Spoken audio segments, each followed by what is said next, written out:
아멘입니다. 아니 오늘 반주부터 시작해서 찬양이 막 힘이 넘칩니다. 체육대회 하는 날입니다. 우리 같이 한번 인사를 나눕니다. 주님의 은혜가 여러분에게 앞뒤 전후 좌우로 주님의 은혜가 여러분들에게, 우리 교회 학교 아동부 친구들도 여러분 주님의 이름으로 박수 한번. 그 꼬맹이 같은 손으로 이렇게 손을 들고 이렇게 찬양하는 모습이 너무 아름답습니다. 일부 때는 중고등부 학생들이 가득 채워서 참 감사했는데 우리 교회 학교 다음 세대들과 같이 예배 드릴 수 있게 돼서 감사드립니다. 가만히 저를 한번 주목해 보시기 바랍니다. 조정래 씨가 쓴 장편소설 태백산맥은 1945년 8월 15일 조국이 광복되면서부터 1950년 6.25를 거치고 그리고 1953년 휴전협정으로 끝맺음하기까지 전라남도 보성군 벌교 우불 주무대로 한국 근현대사를 조명한 장편 대하 소설입니다. 그 소설의 주인공이 분명해요. 염상진은 극좌이고 선우진은 극우가 됩니다. 그리고 김범우라고 하는 사람이 나오는데 그 사람은 중도 노선을 걸어요. 그런데 그 결국 태백산맥을 가만히 읽어보면 작가 조정래 씨의 역사관을 중도 노선을 걷고 있는 김범우 씨의 삶과 관점으로 가만히 드러내놨어요. 그러니까 소설을 읽는 독자들은 자기도 모르게 그 소설 속에 심취해 들어가면서 재미있게 읽다가 보면 누구의 역사관을 가지게 되느냐 그러면 김범우 씨의 역사관을 갖게 됩니다. 다시 말하면 그 김범우 씨는 누가? 조정래 씨가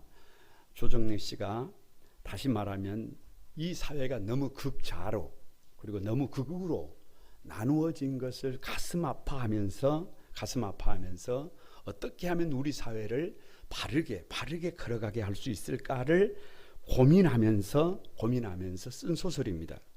조정래 씨는 자신의 아들과 며느리에게 태백산맥에 필사를 시켰어요. 성경을 필사시키는 것처럼.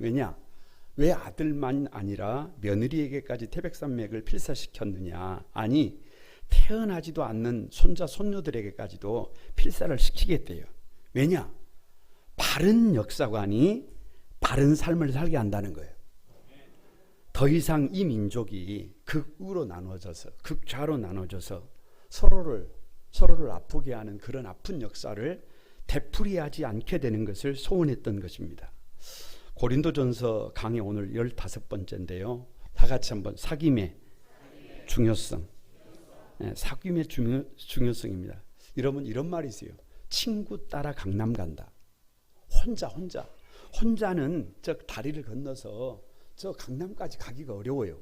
먼 곳까지 가기가 어려워. 그런데 누가 가면, 친구가 가면 그냥 나도 그냥 어떻게 하는 거예요? 나도 따라가는 거예요.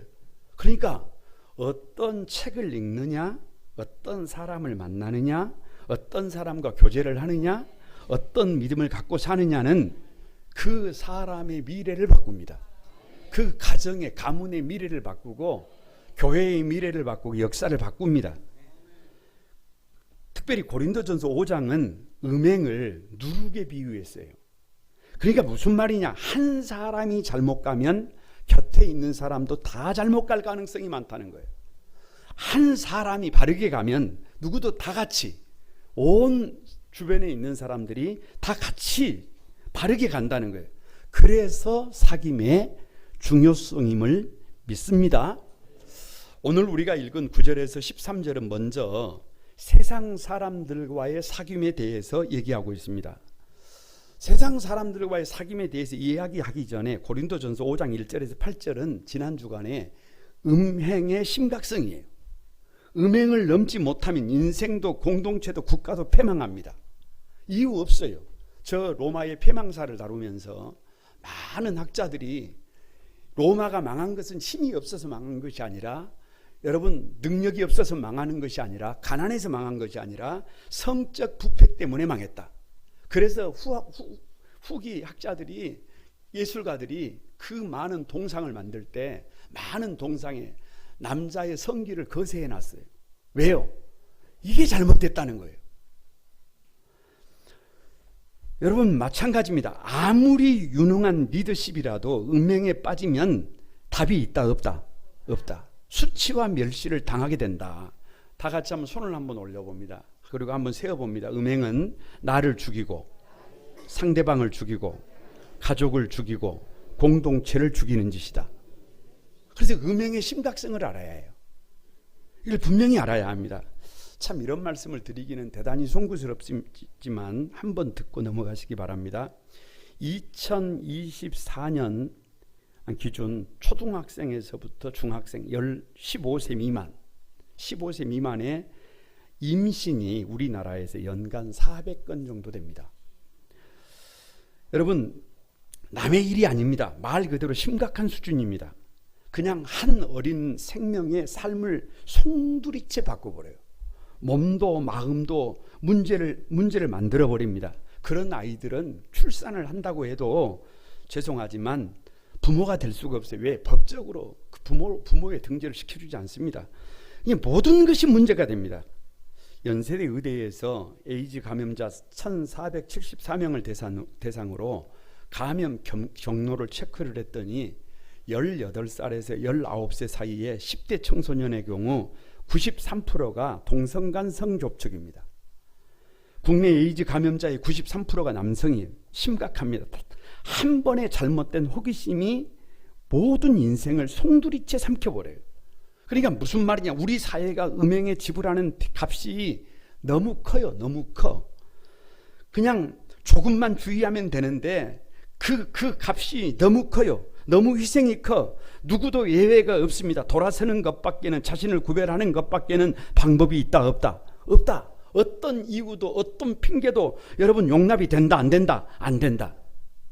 그러다 보니까 오늘 9절에 이렇게 돼 있어요. 9절 같이 봅니다.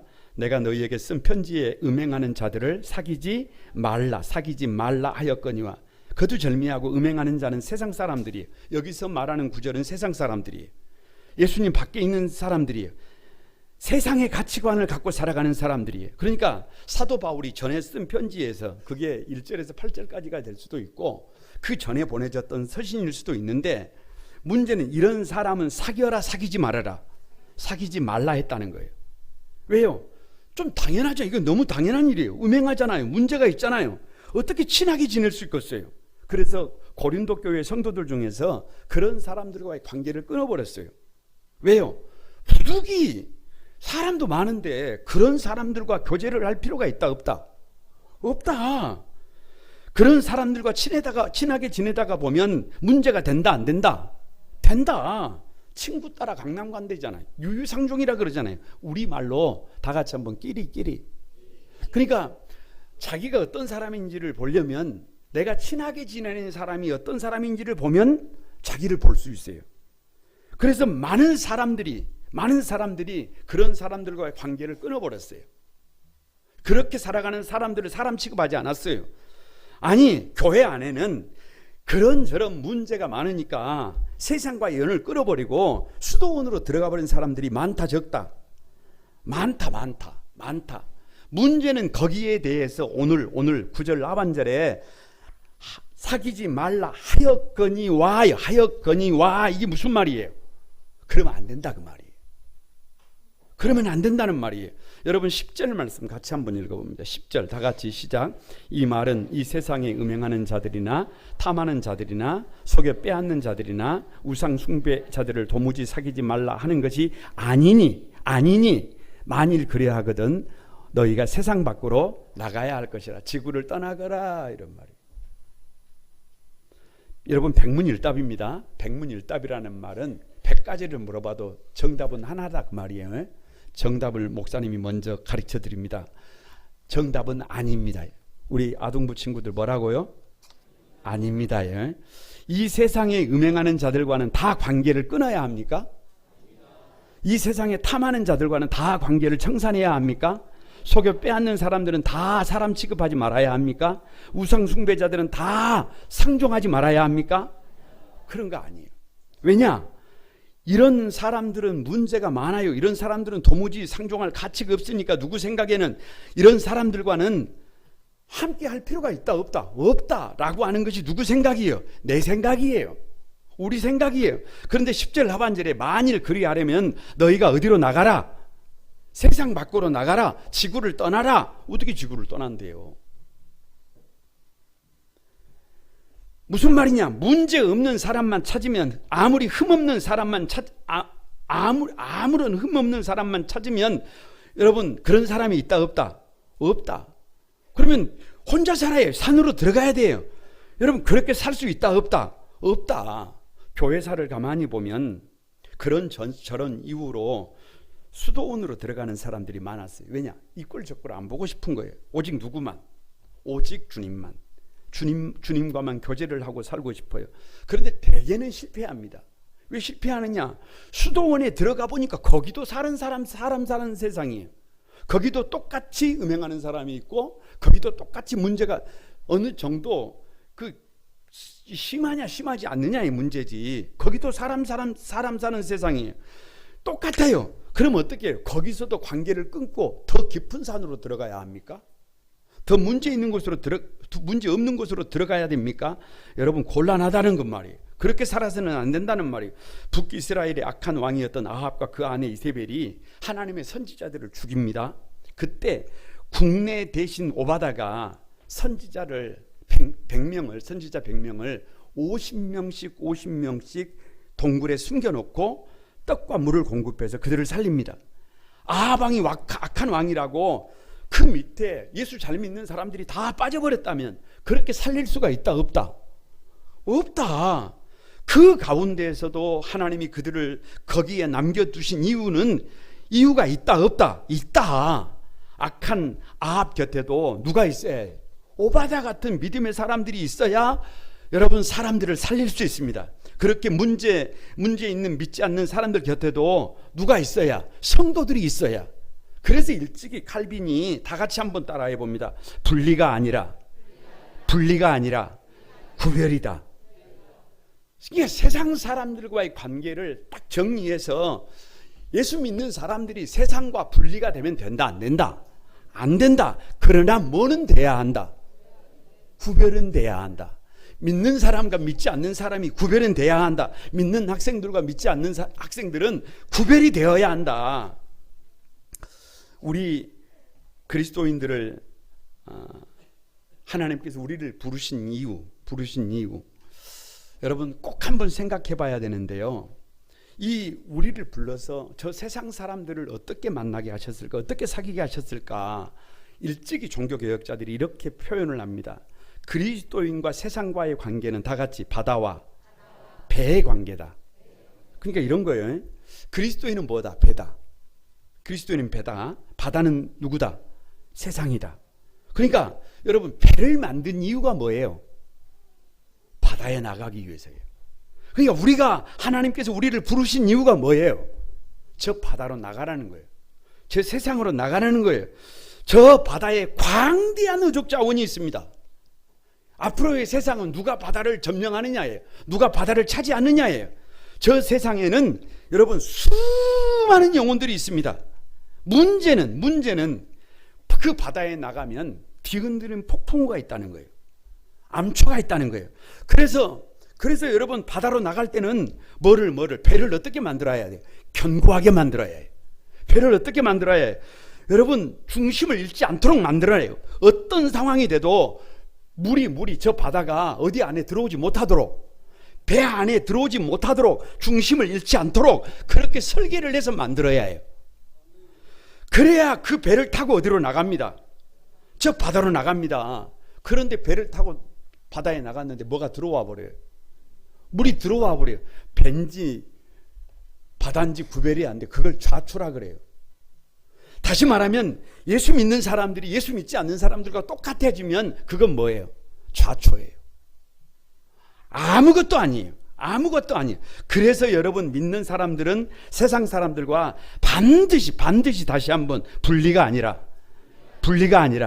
구별이 되어야 한다. 아무리 세상 사람들이 문제가 없다 그래도 문제가 있는 것은 문제가 있다고 말을 해야 해요. 그것이 교회임을 믿습니다. 여기서 한국교회의 고민 한 가지를 여러분과 나누려고 하는데요. 이제 22대 국회가 개원을 했습니다. 그런데 22대 국회에서 가장 시급한 법 제정이 뭐라고 생각하느냐 그러면 포괄적 차별금지법을 제정하려고 하는 겁니다. 이미 국회에 상정이 돼 있어요. 그런데 문제는 한국 교회가 포괄적 차별금지법을 위해서 오늘도 사실은 우리는 지방이기 때문에 그런 영향이 좀 적습니다만은 어디에서는 저 서울 도청 광장 앞에는 오늘 오후에 200만 그리스도인들이 모인단 말이에요. 그래서 왜 그렇게 모이느냐? 포괄적 차별금지법을 저지하려고 하는 거예요. 왜냐? 독소조항 때문에 그래요. 분명히 성경은 사람을 어떻게 구별하느냐? 남자와 여자로 구별을 합니다. 그런데 문제는 차별금지법에서는 더 이상 사람을 남자와 여자로 구별하지 않아요. 뭘로 구별하느냐? 자기의 성적 취향으로 구별합니다. 그러니까 남자가 누가 되고 싶으면 여자가 되고 싶으면 여자가 되는 거예요. 여자가 남자가 되고 싶으면 남자가 되는 거예요. 그래서 올림픽 경기에 남자가 자기를 누구라고 그러고 여자라고 그러고 올라와서 권투 시합에서 1분도 안 돼서 상대방이 기권을 하는 사태가 벌어졌어요. 남자가 남자와 결혼을 하고 싶으면 결혼을 하고 여자와 여자와 결혼을 하고 싶으면 그것도 성적 취향이라는 것입니다. 그러니까 이미 외국에서는 무슨 며느리가 등장했어요? 남자 며느리가 등장했어요. 여자 사위가 등장했어요. 이건 막아야 된다는 거예요. 차별금지법이 제정이 되면 그런 사소한 것보다 더 이상 성경이 삶의 기준점이라고 가르칠 수가 없다는 거예요. 잘못된 것을 잘못이라고 말할 수 없게 된다는 거예요. 여러분, 미국에서 동성애가 합법화된 계기가 뭐냐 그러면 사실은 동성애보다는 동성끼리 사실혼으로 살고 있는 사람들이 있어요. 그런데 문제는 10년을 같이 살고 20년을 살았단 말이에요. 30년을 살았어요. 동성 커플로. 그런데 그 중에 한 사람이 먼저 죽어요. 사람은 죽는 거잖아요. 그러면 같이 살면서 부부처럼 살면서 만든 재산이 있을 거 아니에요.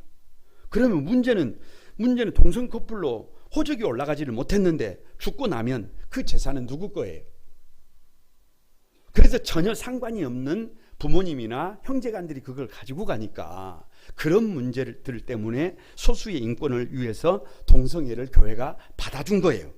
그런데 그 결과가 뭐예요? 결과가 한 번 물러서니까 다 물러서 버린 거예요. 미국이 저렇게 돼버린 거예요.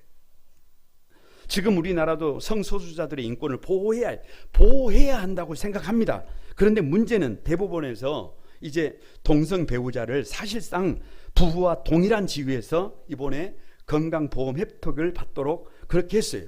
이렇게 하나씩 다 받아주다가 보면 결국 우리나라는 내일이 있다 없다? 없다. 아무리 세상은 이렇게 뒤죽박죽이라고 할지라도 교회는 그러면 된다 안 된다? 안 된다. 성도들은 그러면 된다 안 된다? 안 된다. 그래서 칼빈이 교회와 성도들의 관계를 그렇게 말한 거, 세상과 분리될 수는 없지만 다 같이 반드시 구별이 돼야 한다. 그래서 교회와 성도들은 여러분 지킬 것은 지켜야 해요. 구별할 것은 구별해야 해요. 그래야 저 세상도 희망이 있어요. 교회까지도 그냥 되는 대로 가는 대로 가게 되면 더 이상 여러분 교회도 희망이 없고 세상도 희망이 없어요. 교회가 교회다워질 때, 성도가 성도다워질 때 경찰서 10개보다 교회 하나가 더 커지는 겁니다. 세상 사람들 한 사람보다 세상 사람들 100사람보다 믿는 믿음의 한 사람이 더 영향력이 있어지게 될 것을 믿습니다. 앞뒤 전후 좌우로 여러분 한번 선포합니다. 눈을 가만히 보고 다 같이 분리가 아니라 구별이다. 세상과 분리될 수는 없지만 반드시 구별되어야 한다. 믿는 사람답게 살아야 해요.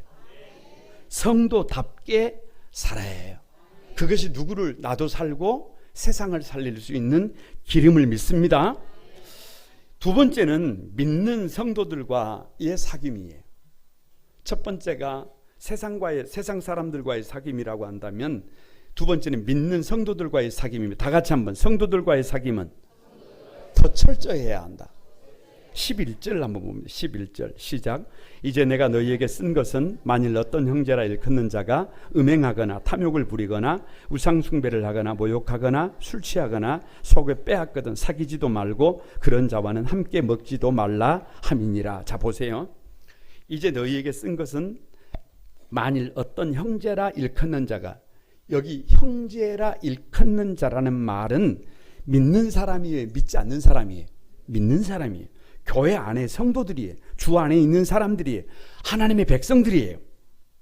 여러분 백문일답입니다. 정답은 딱 정해졌습니다. 사귀지도 말고 함께 먹지도 말라. 다 같이 시작. 그렇게 답하면 됩니다. 교회 안에 성도들 중에 음행하는 사람은 어떻게 해야 한다고요? 보통 문제가 아니에요. 탐욕을 부리면 어떻게 하라는 거예요? 우상 숭배를 하면 어떻게 하라는 거예요? 모욕하거나 술 취하면 어떻게 하라는 거예요? 다른 사람의 것을 속에 빼앗는 것을 보면 어떻게 하라는 거예요? 보통 문제가 아니에요. 보통 문제가 아니에요. 단호해요, 단호해. 아니, 저 세상 사람들과의 교제를 얘기할 때는 이렇게 말씀하지 않으셨는데 여기서는 단호해요. 여지를 두지 않습니다.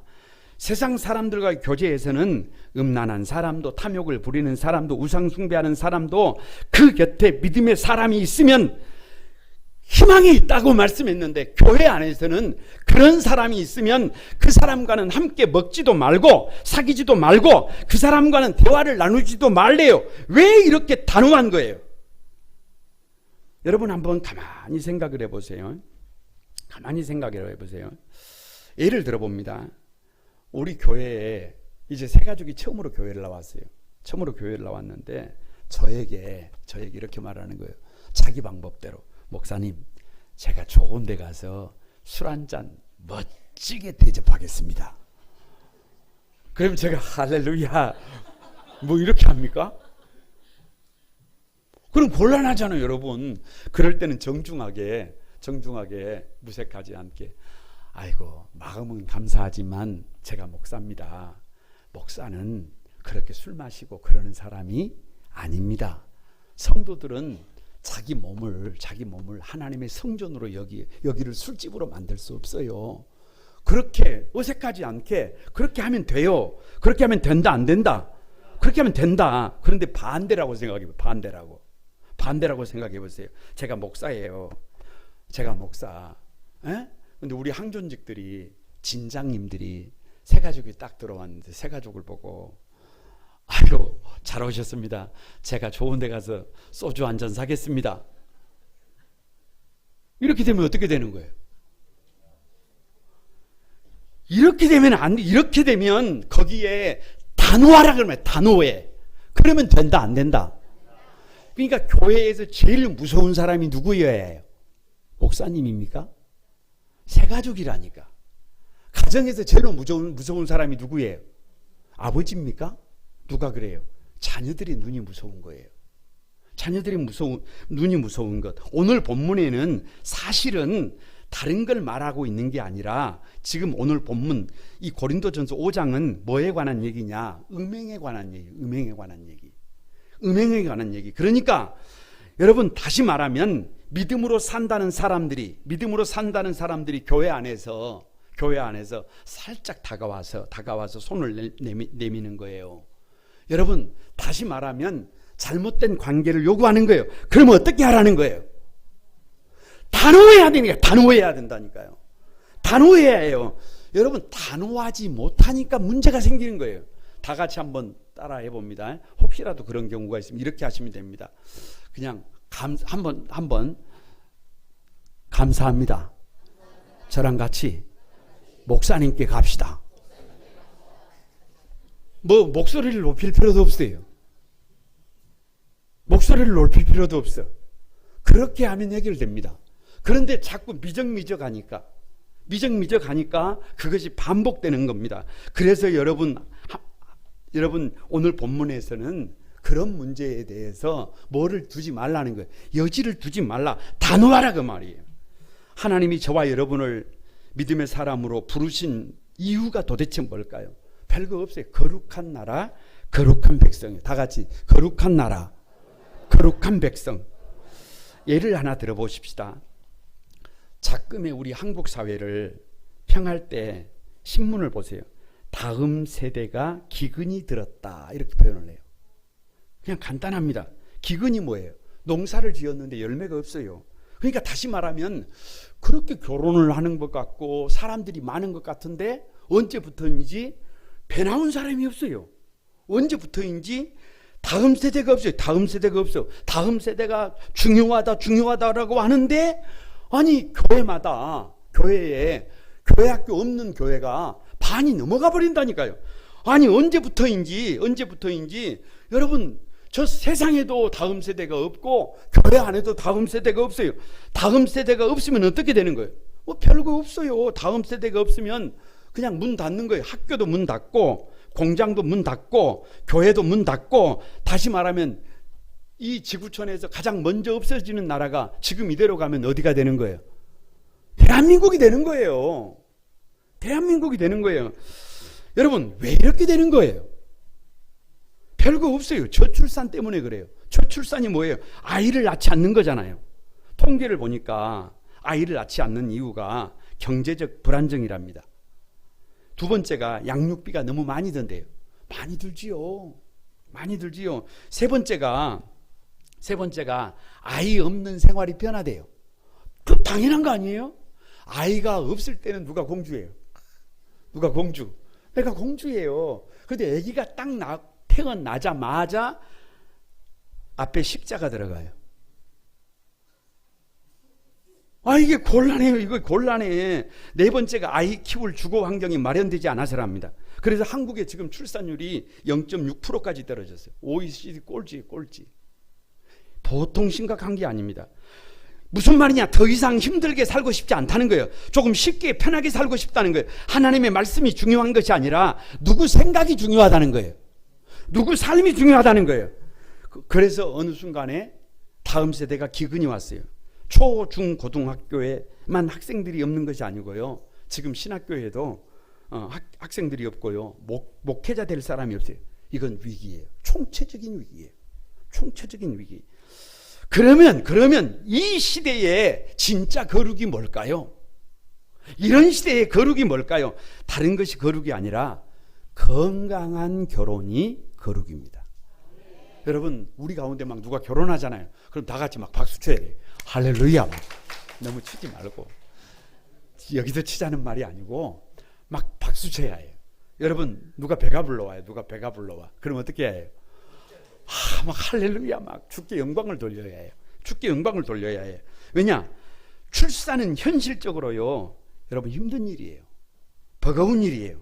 많은 희생을 치러야 해요. 십자가를 짊어져야 해요. 그래서 세상 사람들은 지금 될 수 있으면 낳지 말자 해요. 잘 사는 나라일수록 낳지 말자. 나도 몇 명만 낳자.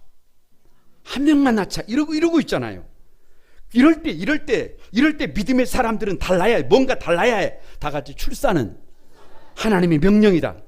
힘들어도 어떻게 해? 힘들어도 어떻게 해? 낳아야 해.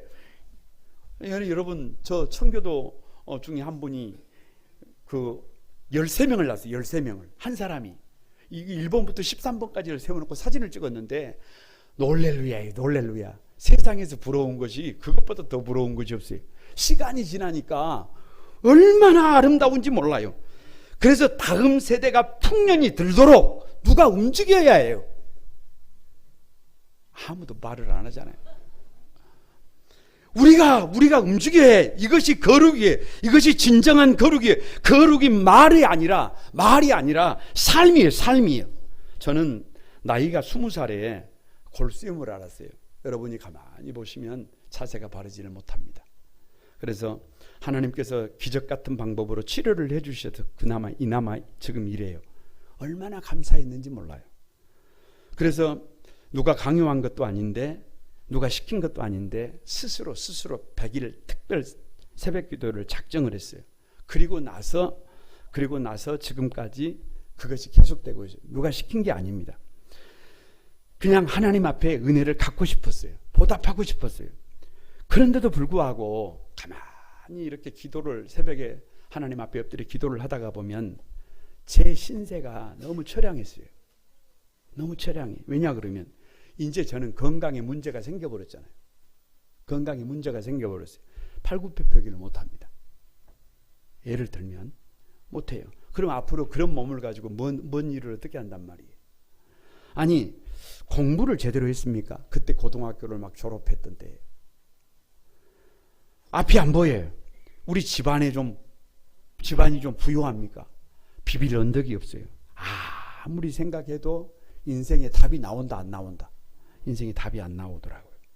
하나님 앞에서 엎드리면 엎드릴수록 신세가 참 암울해요. 암울해. 그래서 하나님 앞에 기도한 것이 그거예요. 하나님 조금 부족할지라도 사람답게 한번 살아보고 싶습니다. 별거 없습니다. 건강하게 직장생활하면서 건강하게 결혼도 하고 건강하게 자녀를 출산하고 싶습니다. 사실 여기까지는 기억이 잘 안 나요. 근데 그 뒤에가 분명해요. 주일이 되면 아내는 왼쪽에 저는 오른쪽에 그 가운데 아이들을 앉혀놓고 하나님 앞에 예배하는 삶을 살고 싶습니다. 그 기도를 얼마나 했는지 몰라요. 다른 욕심이 없어요. 뭐 대단하게 하나님 나를 위대한 사람으로 써주십시오. 그런 기도 해본 적이 없어요. 하나님 나에게 특별한 은사를 주시고 능력을 주십시오. 그런 기도 해본 적이 없어요. 대단한 기도를 해본 적이 없어요. 그냥 하나님 나는 많이 부족하지만 하나님이 원하시는 삶을 한번 살아보고 싶습니다. 그것이 마음의 소원이었어요. 여러분 그 말씀대로 가만히 살다가 보니까 그냥 하나님이 은혜를 주시더라고요. 하나님이 길을 열어주시더라고요. 눈으로 보지 못하고 귀로 듣지 못하고 마음으로 생각하지 못했던 삶을 허락해 주신 줄로 믿습니다. 이게 거룩이지 뭐가 거룩이에요. 참 안타까운 것이 뭐냐 그러면 평생의 후회가 뭐냐 그러면 저 때만 해도 아들 딸 구별 말고 몇만 낳자 둘만 낳자 여기에 속았어요. 여기에 속아. 그게 법인 줄 알았어요. 그래서 셋을 낳으면 셋째는 건강보험 적용이 안 됐어요. 그때는 아무리 출산을 해도 돕는다는 것은 있을 수가 없어요. 그러니까 그런데도 불구하고 그러다 보니까 아이를 딸만 둘 낳은 거예요. 둘만 낳은 거예요. 지금 생각해 보면 세상에 태어나서 가장 안타깝고 후회스러운 것이 그 일이에요. 그 일. 이 늦은 후회를 우리 젊은 세대들은 하지 않게 되기를 바랍니다. 다 같이 한번 따라서 해봅니다. 성도들과의 사귐은 다른 성도들을 끝까지 포기하면 안 된다. 12절에서 13절 한번 보세요. 같이 한번 읽어봅니다. 시작. 밖에 있는 사람들을 판단하는 것이야 내게 무슨 상관이 있으리오마는 교회 안에 있는 사람들이야 너희가 판단하지 아니하랴. 밖에 있는 사람들은 하나님이 심판하시려니와 이 악한 사람은 너희 중에서 내쫓으라. 여기 밖에 있는 사람들이란 믿지 않는 세상 사람들이에요. 바울의 말이 믿지 않는 사람들은 내 관심 밖이다. 이들은 어떻게 하든지 나는 상관이 없다. 이들은 포기했다. 라고 하는 말처럼 들립니까? 그게 아니에요. 여러분 내버예요. 내버. 그게 아니에요. 교회에서 판단하고 징계할 대상은 교회 밖에 있는 사람들이 아니라 교회 안에 있는 사람들이라는 말이에요. 다른 말로 하면 먼저 누가 모범이 되어야 된다는 거예요. 성도들이 모범이 돼야 된다는 거예요. 성도들이 먼저 교회와 성도들이 바른 모범이 될 때 세상은 따라온다는 거예요. 세상은 따라온다는 거예요. 마태복음 5장 14절에 너희는 세상의 빛이라고 했어요. 여러분 빛은요 저 세상이 너무 잘하려고 해야 안 해요. 안 해. 그냥 빛이 세상에 들어가가지고 세상을 뒤집어 엎고 네 왜 그렇게 사느냐 왜 그 모양이냐 이렇게 해야 안 해요. 그렇게 하지 않아요. 빛은 그냥 빛으로 존재한다니까요. 세상이 어떻게 돼 있든지 세상에 어떤 문제가 있든지 여러분 빛은 그냥 빛으로 존재하는 거예요. 소금은 소금으로 존재하는 거예요. 그냥 기본만 하면 하나님이 그 다음은 누가 일을 해요. 다시 말하면 우리 그리스도인들이 해야 될 역할이 모범이 되는 거예요. 모범이 되는 거예요. 모범이 되는 거예요. 그리스도인답게 말하고, 그리스도인답게 일하고, 그리스도인답게 놀고, 그리스도인답게 교육하고, 아멘이라도 좀 하시오. 그리스도인답게 결혼하고, 그리스도인답게 출산하고, 그리스도인답게 살고, 그리스도인답게 죽는 거예요. 그러면 돼요. 너무 잘하려고 하지 말아요. 너무 잘하려고 하지 마. 한 권사님이 저에게 물으셨습니다. 목사님, 왜 교회 이름이 거룩한 꿈 한 소망 교회예요? 이 말을 뒤집으면 이름이 너무 길다 그 말이에요. 여러분 꼭 마음에 새겨보시기 바랍니다. 성경을 보면 하나님은 끊임없이 이스라엘 백성들에게 거룩한 꿈을 주셔요. 그래서 그 꿈을 이루기 위해서 노력하게 만들어요. 노력하게 만들어. 아브라함에게는 99세가 되기까지 아들을 주신다고만 하시지 안 주셔요. 그래서 그 아들을 주신다는 그 꿈 때문에 아브라함이 됩니다. 여러분 광야 40년 동안, 아니 애굽에서 400년 동안, 그리고 광야 40년 동안 저 핫비루들에게 끝없이 말씀하시는 것이 젖과 꿀이 흐르는 가나안 땅을 주신대요. 그래서 핫비루가 히브리가 될 때까지 뒤를 돌아보지 말고 앞을 향하여 도전하게 만듭니다. 여러분 저와 여러분에게는 하나님께서 영원한 하늘나라 천국을 주신다라고 약속하셨어요. 그래서 무슨 말이냐? 거룩한 꿈이 있어야 좌절하지 않고 절망하지 않고 뒤돌아보지 않고 주저하지 않고 도전한다 그 말이에요. 뭐가 있어야? 거룩한 꿈이 있어야. 그 거룩한 꿈이 이삭 같은 아들이냐? 아닙니다. 젖과 꿀이 흐르는 땅이냐? 그런 거 아니에요. 돈이냐? 아닙니다. 명예냐? 아니냐? 아닙니다. 잘 먹고 잘 사는 것이냐? 그런 거 아니에요. 행복이냐? 뭐 그런 거 아니라니까요. 그러면 도대체 거룩한 꿈이 뭐냐? 한이라는 말은 크다는 말이에요. 오직이라는 말이. 소망이 뭐예요? 우리 소망이 뭐예요? 예수님이지. 오직 예수. 그러니까 우리의 거룩한 꿈은 오직 예수 그리스도라는 고백인 줄로 믿습니다.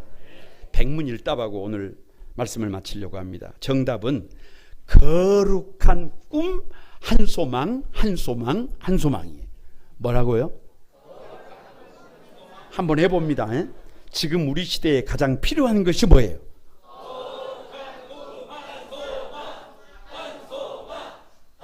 여러분 배에 힘을 주고 아랫배에 힘을 주고 제대로 한번 해보세요. 제대로.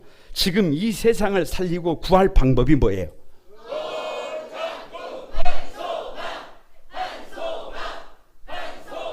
주님 부르시는 그날까지 우리가 꿔야 할 진짜 꿈이 뭐예요?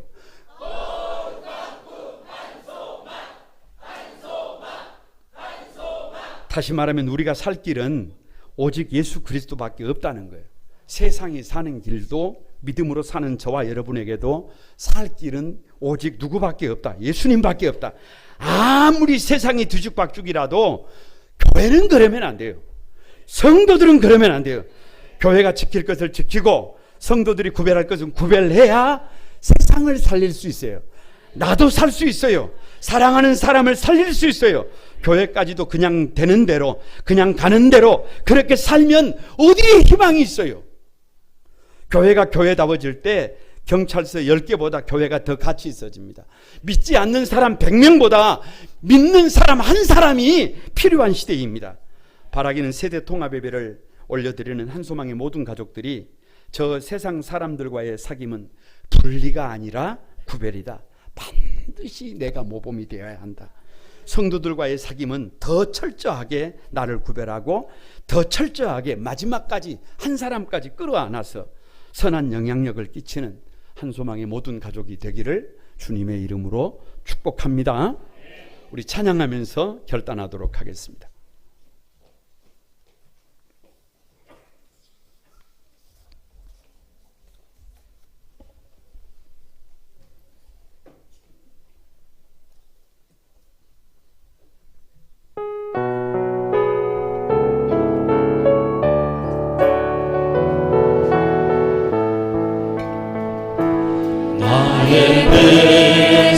하니 다 겸비하여 내게 기도하며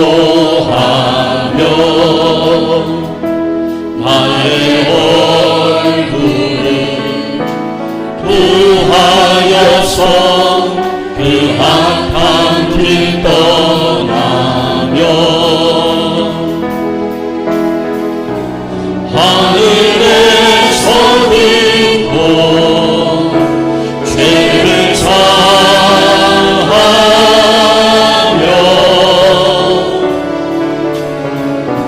그들을 따르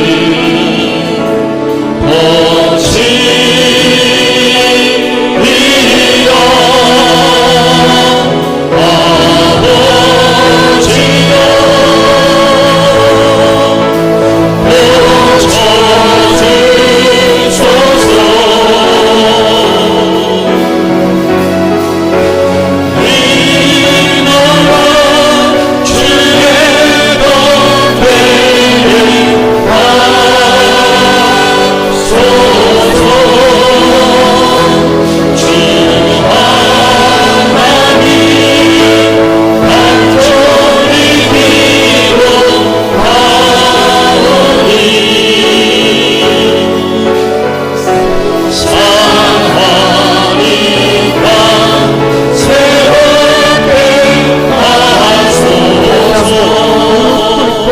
겸비하여 무릎 꿇고 다 겸비하여 기도하리 주께 기도하리 주의 얼굴을 구하여 주의 얼굴을 구하여서 그 악한 길 떠나리 주님의 자비로 주님의 자리로 죄를 사하며 주님의 자비로 주님의 자리로 임하소서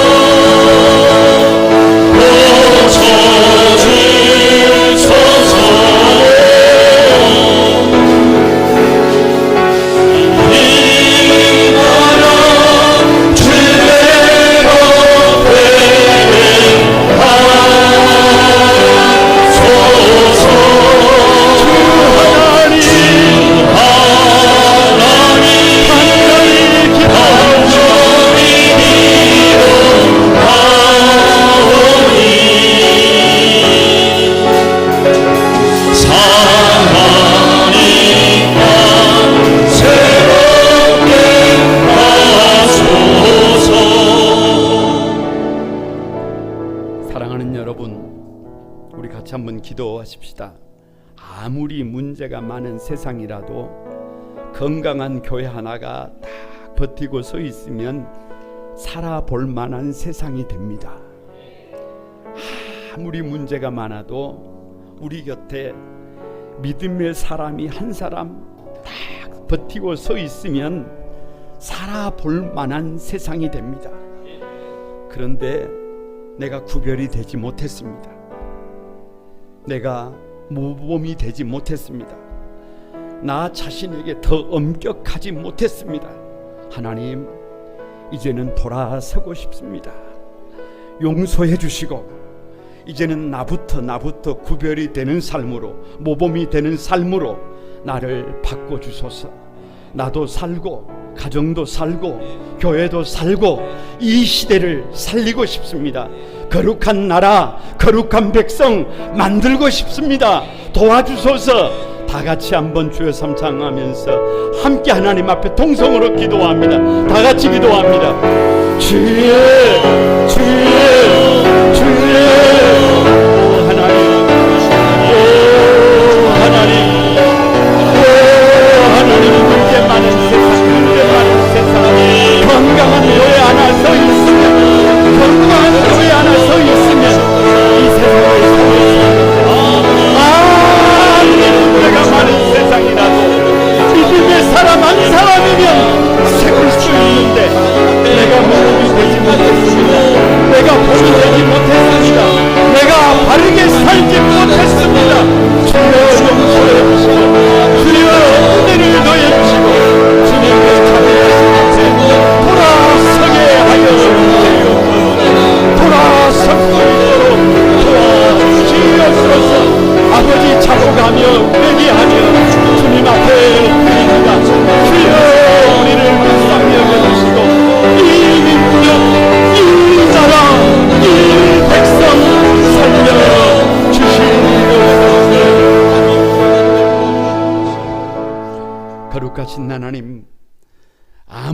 문제가 많은 세상이라도 우리 거룩한 꿈만 소망교회가 이 시대와 역사 속에 버티고 서 있게 해 주옵소서.